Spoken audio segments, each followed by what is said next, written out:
네, 보신 것처럼 설 연휴 민심에 대해서 여야가 엇갈린 해석을 내놨습니다.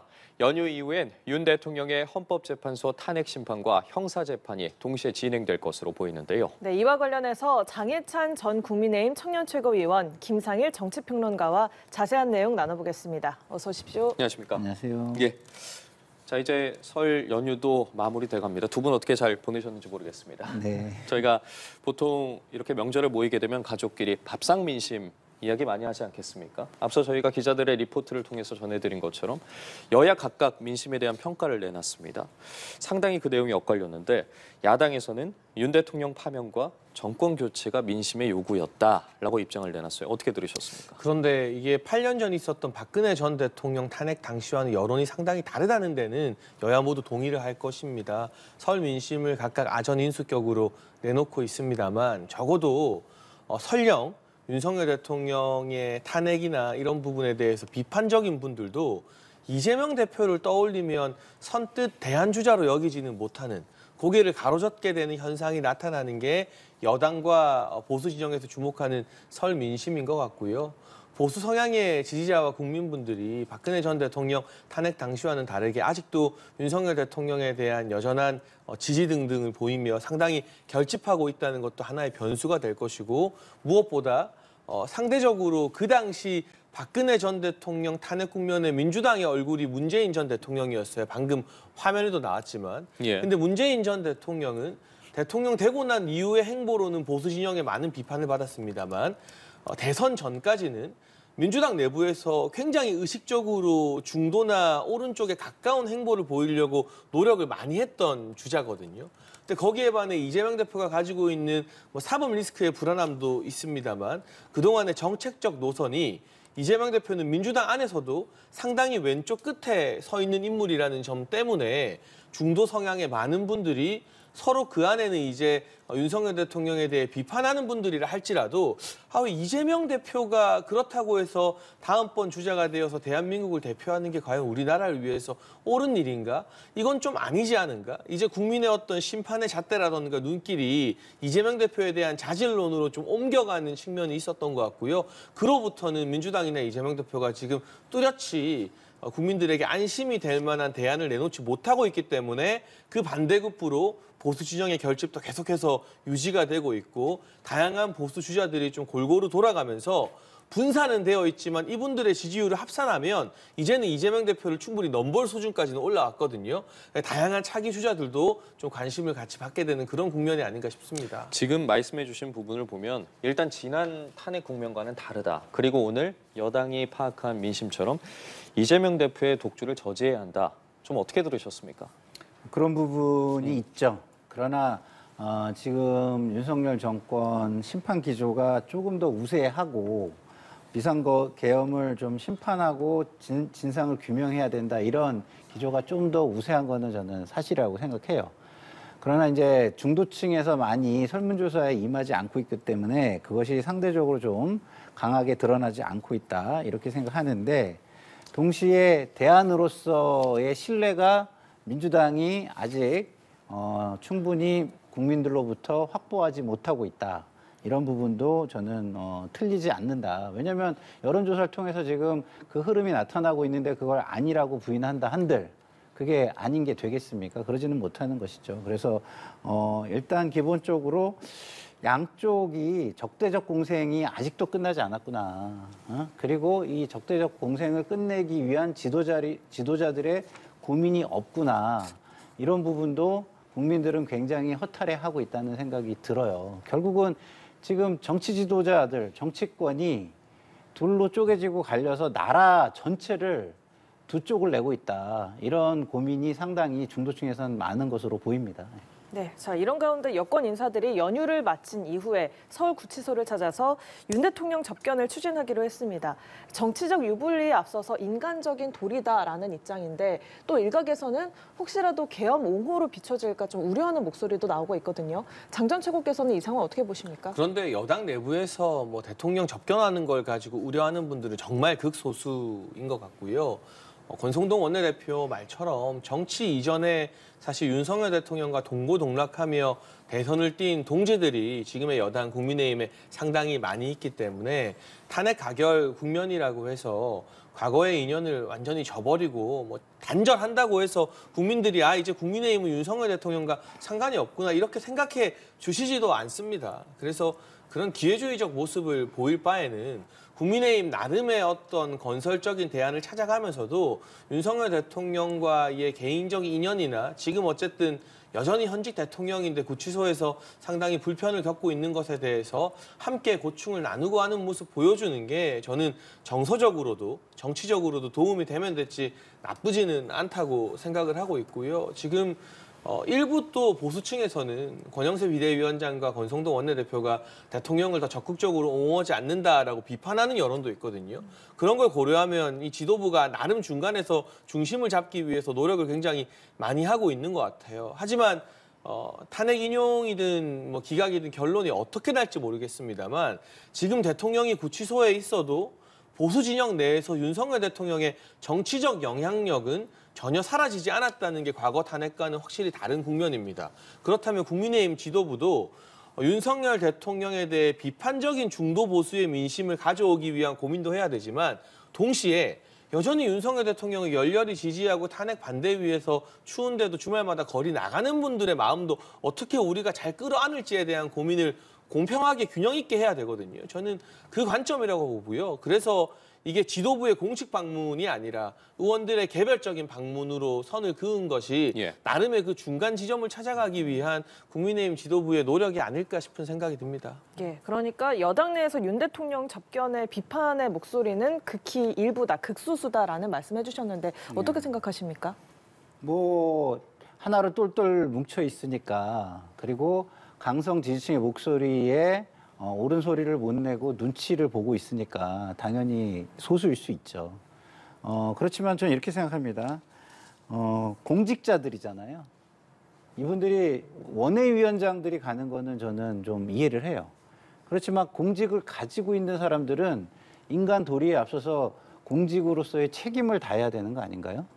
그러면은 공직자로서의 도리를 먼저 생각한다면 지금 저길 찾아가서 지금 사회의 갈등을 부추기고 나라를 두 쪽 내는 일을 가속화시키는 일을 해서는 안 되는 것이죠. 사실은. 그리고 더더구나 대통령실은 더하죠. 지금 개인 윤석열 사무소의 비서들이 아니잖아요. 예? 대통령 비서실이잖아요. 그러면은 지금은 권한대행이 있습니다. 대통령 역할을 하는. 그럼 권한대행을 잘 보필할 생각을 해야 되는데 권한대행이 있는데 직무가 정지된 대통령을 찾아가겠다? 사실상 이거는 권한대행의 어떤 상징성을 약화시키고 어떤 뭐랄까요? 권위를 훼손하는 일이라고 저는 봐요. 그렇다고 본다면은 과연 공직자로서 공적인 일을 우선하는 사람들로서 자격이 있는가 그런 생각이 듭니다. 저 역시 이 방송에 나와서 저랑 친한 사람들 엄청 많거든요. 물어보시면 제가 다 비판했어요. 예. 예? 정치인들 뭐 수사를 받는다거나 범죄 혐의가 있을 때 그러면 저는 인간적인 도리를 못하는 사람이기 때문에 그런 건가요? 아니죠. 방송에 나와서 모든 사람의 앞에서 얘기를 해야 되기 때문에 그 책임감을 저는 앞세우는 것 뿐입니다. 아직도 개인적으로는 그분들하고 다 위로도 하고 뭐 연락도 하고 해요. 그렇지만 그런 부분에 대해서 드러내놓고 여기서 얘기를 뭐 먼저 막 선동을 하듯이 한다 그러면 그게 영향을 어떻게 미치겠습니까? 그런 부분을 생각하지 못하는 건 공직자다운 도리가 아니다 이런 생각이 듭니다. 그러면 이 내용 좀 이어서 여쭤볼게요. 지금 당장 이제 설 연휴가 끝나고 다음 주부터 윤석열 대통령 탄핵 심판 변론기일이 재개가 되는데 말씀해주신 인사들이 뭐 권성동 원내대표도 그렇고 윤상현 의원 같은 경우에도 그렇고 이 헌법재판관들의 불공정 재판 또 편향성에 대한 이야기를 계속 하고 있지 않겠습니까? 이 부분에 대해서는 좀 어떻게 들으셨습니까? 그러니까 이 사법부를 그렇게 흔들면은요, 사법 시스템을 흔들면 그럼 본인들이 나중에 분리할 때는 어떡하려고 그러죠? 예? 그런 것 때문에 지금 야당에게 그동안 온갖 비난을 퍼부어온 사람들 아닙니까? 근데 갑자기 이렇게 태도를 태세 전환을 이렇게 한다는 거에 대해서 저는 이해를 못 하겠어요. 이해를. 그리고 결국에는 자기 진영 이익과 자신들의 이익만을 생각하는 사람들이구나. 정말 소인배들이구나 이런 생각이 들고요. 저는 이분들에게 그런 말씀을 드리고 싶어요. 사법부가 흔들렸을 때 그러면 그 뒷감당을 본인들이 다 할 수 있는 건지 할 수가 없는 거거든요. 그리고 헌법재판소는요. 정치적인 성향을 감안해서 구인 합의제로 운영을 하는 겁니다. 그리고 거기에서 3분의 2의 동의가 있어야 결론을 질 수 있게 시스템을 만든 거예요. 그걸 감안한 겁니다, 다. 예? 그러면은 대통령이 임명한 분들 있잖아요, 지금. 그분들은 인사적인 혜택이 무엇보다도 큰 혜택인데 전부 다 제척시켜야 됩니까? 저는 이렇게 해가지고 세 사람을 제척을 시키면 5명이 되잖아요. 그러면 5명을 만들어서 아예 탄핵 심판을 진행을 못하게 하려는 의도가 훨씬 큰 거 아닌가. 그리고 그걸로 인해서 결국 정치적 갈등을 통해서 자기들의 이익을 보려고 하는 거 아닌가. 이런 의구심이 훨씬 크게 듭니다. 지금 이 같은 여당 인사들의 발언에 민주당에서는 당장 이거 탄핵에 불복할 의도 아니냐라고 비판에 나섰거든요. 근데 사실 이 헌법재판이라는 것은 국민 모두가 동의하고 공감할 수 있는 절차적 정당성이 부여된 채 진행돼야 되는데 지금 적어도 여당이나 보수 진영에서 보기에는 헌재 재판 절차나 변론 기일이 일주일에 2회씩 강제적으로 잡힌 것 등이 윤석열 대통령의 방어권을 보장하지 않는 부분으로 해석되는 측면이 있는 것 같습니다. 그리고 역으로 만약 이재명 대표의 재판을 하는 판사의 직계 가족이 평소 이재명 대표에 대해서 아주 비판적인 정치적 행동을 하고 있었다면 민주당은 재판관 기피 신청 안 할까요? 당연히 하지 않겠습니까? 대북 송금 관련해서도 1심에서 공범 유죄 선고한 판사 그 이유 하나만으로 기피 신청을 한 민주당인데요. 지금 드러난 사실을 보면 다른 정치적 편향성 다 배제하고요. 이미선 판사의 친여동생이 윤석열 대통령 퇴진운동본부에서 활동하고 있는 게 확인이 됐고 정계선 판사의 남편이 윤석열 대통령 탄핵 시국선언에 동참했다는 것도 오늘 막 단독 보도가 나왔습니다. 언론에서.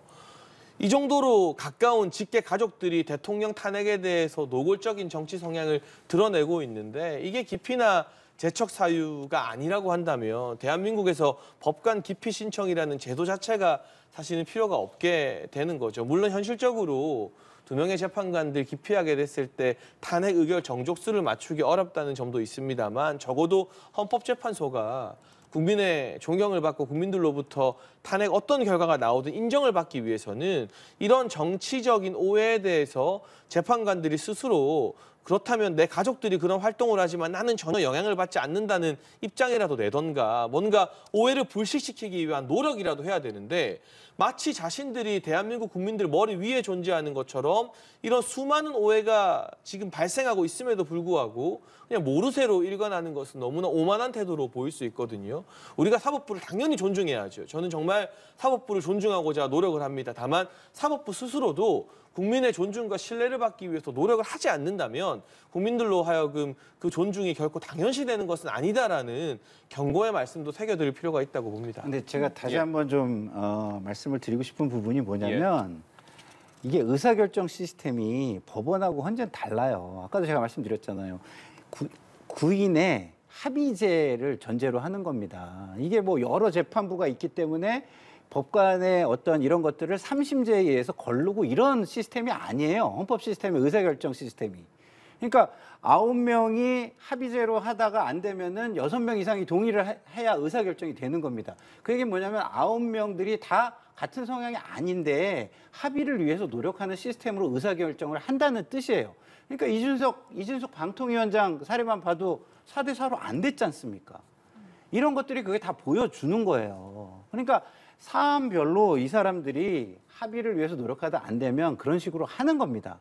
근데 만약에 이 사안에 대해서 이준석 방통위원장하고 방통위원장 사건하고 똑같이 생각한다면 기각되겠죠.